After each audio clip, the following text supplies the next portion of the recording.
আজকে আমি after এফেক্টসে alpha mat animation দেখাবো কী করে করে।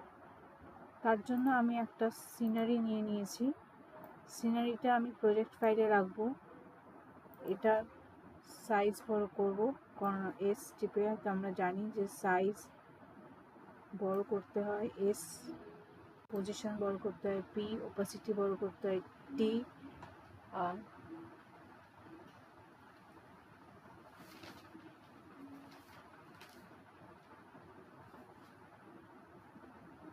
ঠিক আছে। এবার আমি এটার উপরে একটা সার্কেল ড্র করব, শিফট টিপে।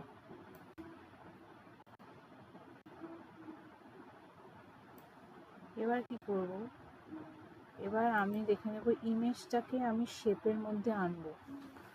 এই জন্য আমি সিনারিটা ক্লিক করলাম, ট্র্যাক ম্যাট অপশনটাতে যাব, গিয়ে আলফা ম্যাট শেপ লেয়ার 1 যেটার মধ্যে আমি আলফা ম্যাট করব, করলে এটা দেখো এখানে আসছে।